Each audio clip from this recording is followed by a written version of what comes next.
Quem vos fala aqui hoje é o Robertson, tá? Amigo, colega, conhecido de vocês, né? Alguns não me conhecem, mas provavelmente vão receber esse vídeo aí de algum colega, alguém que me conhece. Vou fazer um vídeo diferente hoje de tudo que eu sempre fiz aqui no canal. É um tema que não tem nada a ver com o canal, com os temas do canal aqui, mas eu achei importante fazer para meus colegas, meus amigos. Eu tenho aqui no contato do WhatsApp, até fiz uma colinha aqui, eu vou de vez em quando olhar na colinha. Tenho aqui no contato do WhatsApp 210 mais ou menos amigos e colegas. Vou mandar para essas pessoas, né? E para alguns contatos aqui no meu Facebook e alguma rede social que eu acho importante, tá? Repetindo, o vídeo não tem nada a ver com o meu canal, não tem nada a ver com temas comuns, mas eu achei de extrema importância, né? Vocês receberem um pouco de informação para você que é uma pessoa comum como eu, uma pessoa que levanta todos os dias para trabalhar, né? Independente de CLT, se você é MEI, tem CNPJ, pessoa simples, né? Que não é um expert em política, assim como eu não sou um expert em política, e também não é uma pessoa totalmente leiga. Eu trabalho com saúde e segurança do trabalho já tem quase 12 anos, né? Que eu sou técnico de segurança do trabalho. Uma das minhas profissões é essa, e eu trabalho com números, né? E a gente defende aí os números. Lá quando a gente estuda segurança do trabalho, nós estudamos estatística, estudamos um pouco de probabilidade e eu trabalho constantemente com números, né? A gente precisa apresentar números para a diretoria, para os diretores, donos da empresa, etc. Então, com números não se discute. Eu posso ser o melhor técnico de segurança, mas não ter números para apresentar para essas pessoas e com números não se brinca, né? Com números não se discute. Não importa o que eu fale, né? Mas com números não se discute. Então, baseado em números, eu vou apresentar para vocês aqui. Eu quero ver se eu consigo resumir o vídeo um pouco para não ficar tão longo, tá? Baseado em números, eu vou apresentar para você aqui um pouquinho dos números dos governos anteriores e do governo atual. A pergunta que o pessoal me faz hoje, né, e o assunto hoje está em ponta aí, é o seguinte: quem ganha a eleição, né?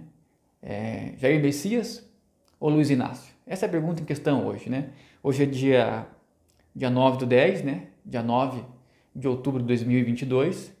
Esse vídeo vai ficar no canal até dia 30 de outubro de 2022, no dia efetivo da eleição. Então, no dia 30, esse vídeo vai sair do canal. Talvez a pergunta não seja essa, quem ganha a eleição. Talvez a pergunta seja, quem vai perder? Não a eleição, mas quem vai perder. Beleza? Então, até o final do vídeo, vocês vão entender o porquê da pergunta de quem vai perder e não quem vai ganhar. Tá? Então, vou citar alguns números para vocês aqui e vocês tentem, de uma maneira tranquila, acompanharem comigo os números, né? De uma maneira bem simples. Eu tentei resumir o máximo possível aqui desses números para você que é uma pessoa simples entender, tá? E vou pedir para vocês de antemão, já desculpas se por acaso vou ofender alguém com os números, tá? Eu vou tentar não defender nenhum e nem outro, né? Vou tentar manter-me no meio aqui, né? Embora vai ser um pouco difícil, dependendo da informação, mas eu vou tentar fazer um julgo, não um julgo desigual. Vamos lá, pessoal, então vamos começar com os números, tá? Para vocês terem uma ideia. Não sei se intencionalmente ou sem querer ou por querer, enfim, isso aí é difícil de mencionar, mas segundo os institutos de pesquisa, agora vou pegar minha colinha porque eu não sou especialista no assunto, então eu colei aqui, eu fiz uma pequena cola para mim não se perder no vídeo mesmo. Então eu fiz uma pequena colinha aqui, é o seguinte, ó. Segundo pesquisas do IPEC, Datafolha e outras redes comuns de pesquisa, Jair Messias tinha 40% dos votos no primeiro turno. 40%, anote aí, 40%. E segundo pesquisas, essas mesmas pesquisas, Luiz Inácio tinha 54%, tá? O que foi, não era bem real as pesquisas, porque o que acabou aí no primeiro turno das eleições, o Jair tendo mais ou menos 43%, né? E o Luiz Inácio 48%. Então teve um erro aí terrível de 9% nas pesquisas gerais, tá? Aí você fala para mim, 9% não é muito, Robertson. Será que não é muito? Tá? Estamos falando de 9% de mais de 100 milhões de eleitores. Tá? Não é 9% de uma quantidade baixa, é 9% de mais de 100 milhões de eleitores no erro de pesquisa eleitoral. Se você botar na ponta da caneta, são mais de 10 milhões, mais ou menos, né? Vou arredondar os números, tá? Todos os números que você está aqui eu vou arredondar. 10 milhões de votos errados, ou para mais ou para menos. Então, será que é coincidência? Mas beleza, vamos continuar. Eu vou riscar aqui, tá? Para mim não se perder, tá? Então, vou citar aqui, das várias ações do governo atual, 3 ações importantes importantíssimas na mesa do brasileiro, na vida do brasileiro, tá? Vou citar 3 ações do governo atual que beneficiaram você, que é uma pessoa simples igual eu. Gasolina. Quando na história do país, tá? Quando na história do país, eu não lembro, eu não tenho lembrança, tá? Os mais velhos não lembram também que a gasolina baixou mais ou menos 25%. 25% de uma vez só. Há alguns dias atrás, né, alguns meses atrás, a gasolina estava aqui no estado do Paraná R$ 7,50, né? 7,40, 7,50. Está mais ou menos R$ 5. Quando na história? Me diga para mim, você aí. Quando que a gasolina baixou mais ou menos 25%? Nunca. Não tem esse dado. Não existe esse dado da gasolina baixar 25% em um governo. E eu não lembro desse dado. Se tem, você coloca para mim aí, eu posso estar errado. Mas eu não tenho lembrança disso aí não, tá? Vamos lá. Gasolina falei, né?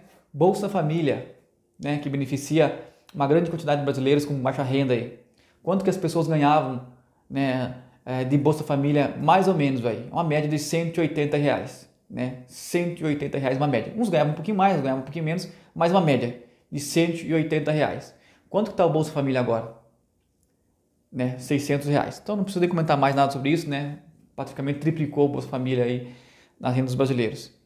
Taxa de homicídios, né? O Brasil ainda é um país que tem muitos homicídios, mas a taxa de homicídios caiu em 30%.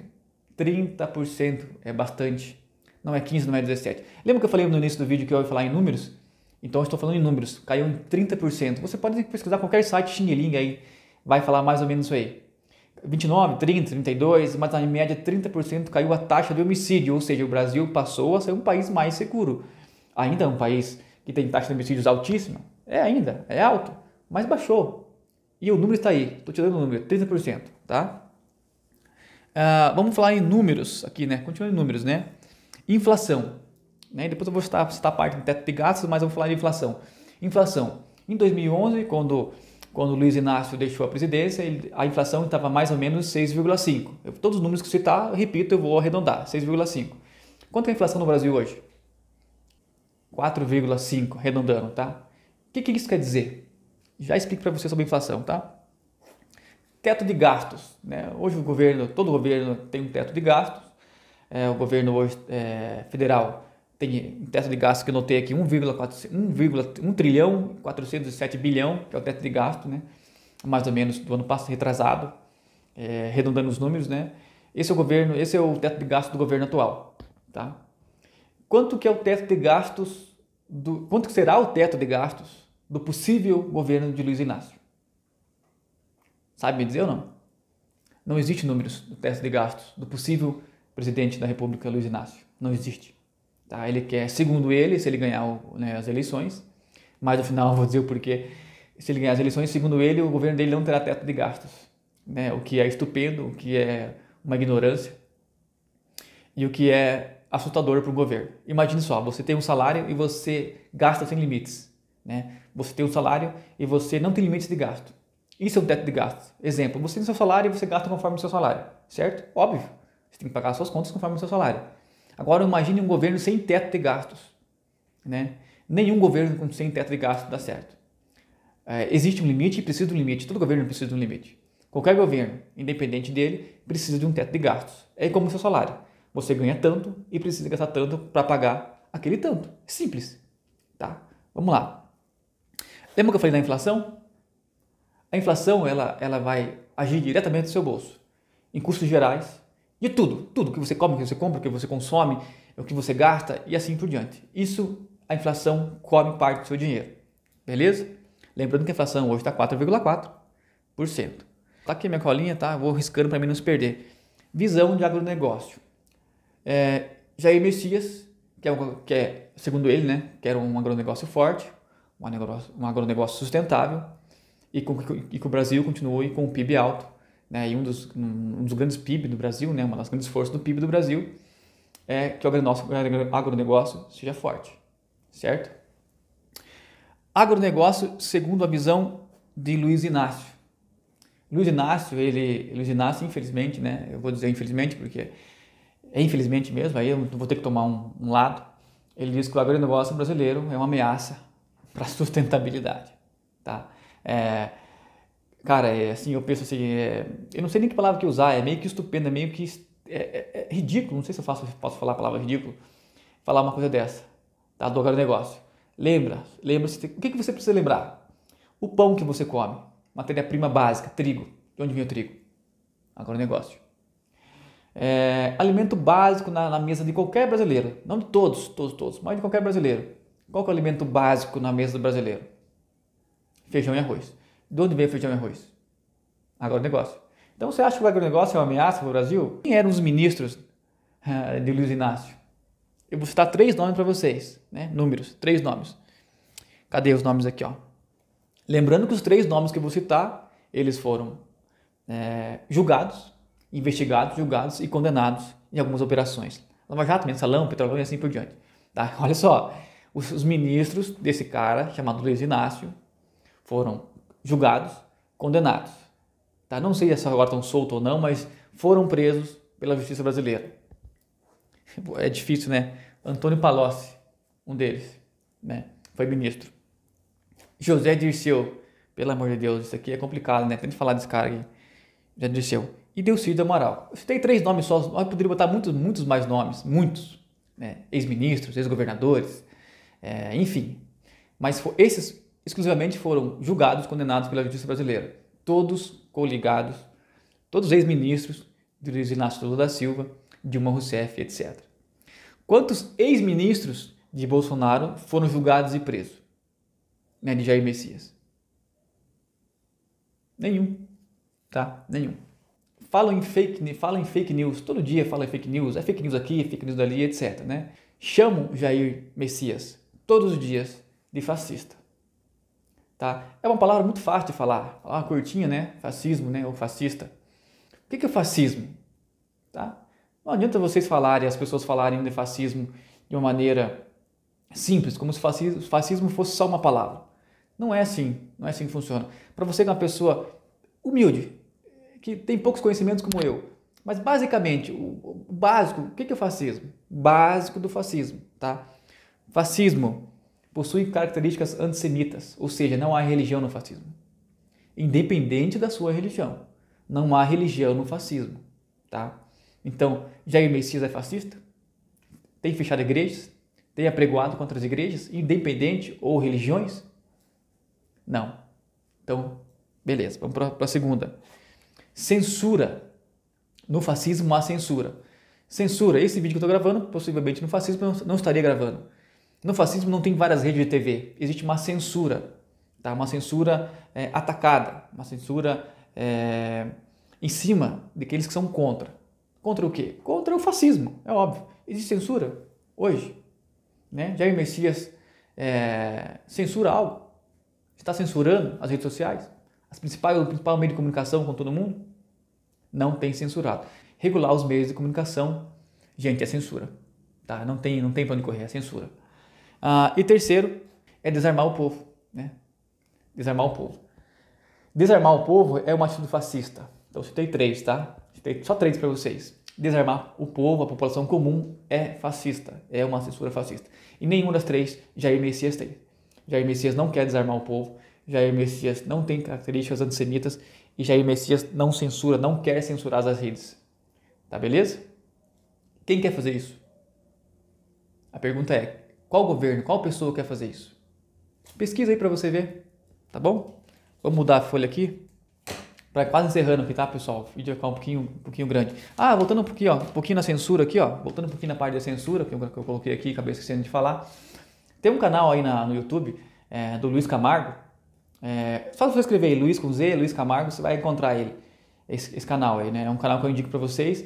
Esse homem aí, esse rapaz chamado Luiz Camargo, fala de política e outros assuntos relevantes no Brasil há alguns anos, né? E agora o canal dele foi desmonetizado, ou seja, ele não ganha mais nem 10 centavos. Na verdade, não ganha nem um centavo falando mais desses assuntos. E segundo a plataforma aqui do YouTube, que eu vos falo, né? O canal dele é um canal... Os assuntos dele são assuntos nocivos, né? Falar de política no Brasil virou nocivo. Eu te convido a conhecer o canal dele. É um cara extremamente inteligente e o canal dele foi desmonetizado, né? Simplesmente porque, segundo a plataforma aqui do YouTube mesmo, o canal dele... os assuntos dele são nocivos. Olha, se nós elegemos desde um vereador até um presidente, né? Nós somos pessoas que elegemos nossos representantes, da maior da vez das partes, sim, né? Não pode se falar desse assunto, é nocivo, tá? Então isso é censura. Jair Messias defende o capitalismo, tá? O que é o capitalismo? É um governo, como já falei, com um teto de gastos. Capitalismo, quem defende o capitalismo nato, todo governo precisa ter um teto de gastos, já expliquei sobre ele aqui atrás, tá? Todo governo capitalista possui ou tenta, na medida do possível, controlar a inflação, que é o que você paga pelos alimentos, etc., né? Na medida do possível, controlar a inflação, esse é o regime capitalista. E o regime capitalista tenta fazer com que sua moeda seja forte. Tá? Isso é o capitalismo, basicamente, a grosso modo, beleza? De outro lado, Luiz Inácio defende o socialismo. Tá? Para você que não lembra o que é o socialismo, tente lembrar um pouquinho da época dos estudos, mas se você não lembra, eu vou citar para vocês 3 características básicas do socialismo. Socialismo é um governo centralizador. O poder está na mão do governo e não das pessoas. Beleza? Então pensa só, o governo hoje, alguns governos fazem e desfazem com a população o que eles querem, porque o governo é centralizador. Venezuela, Cuba, e etc., alguns países da América Latina aqui, fazem o que querem com a população, porque o governo é socialista ou dessa linhagem de pensamento e as pessoas quase não conseguem fazer nada. Tá? Outra característica do socialismo, o governo é um governo totalitário. Tá? Ele manda, ele é supremo acima de todos, né? E opiniões, votos, etc. As pessoas hoje se ofendem um pouco sobre a verdade, sabe? Eu não sou fã incondicional de Jair Messias. Não sou fã incondicional de Jair Messias. Eu vou citar aqui só um exemplo porque eu não sou fã incondicional dele. Né? Por esse achego, essa proximidade do centro, do centrão, o famoso centrão, tá? Lá no Planalto. Mas não se governa o Brasil sem estar perto do centrão. Tá? Para você que não entende o que é o centrão, né? São aqueles políticos que ficam lá no meio, não são nem de direita, nem de esquerda, ficam ali no meio, o que vem para eles está bom. Muitas vezes esses políticos você não elege, eles ganham pela legenda e outras situações, mas são pessoas que decidem o seu futuro e decidem o meu futuro, que estão no centro. Então essa proximidade do Bolsonaro, do Jair Messias, com o centrão eu também não gosto, eu não acho legal. Algumas pessoas, essa proximidade com alguns parlamentares do centro, eu não gosto. Mas diferente é ele se apresentar e se aproximar do centro para conseguir governar. E outra coisa totalmente diferente é o presidente se aproximar do centro, né, através de troca de valor, troca de favores ou até mesmo comprar essas pessoas em troca de voto. São duas coisas totalmente diferentes. As pessoas hoje em dia elas não querem ouvir a verdade. Lembrando que a verdade ela não é totalitária, beleza? Não existe uma verdade absoluta. Existem as minhas verdades, existem as tuas verdades. A verdade não é uma verdade absoluta. Mas de maneira geral, as pessoas não querem ouvir a verdade e se magoam de maneira muito fácil. Eu não gosto desse porque ele fala, é esdrúxulo, acaba falando umas verdades. E assim por diante. Tenta você falar a verdade uma semana no teu trabalho, na sua casa.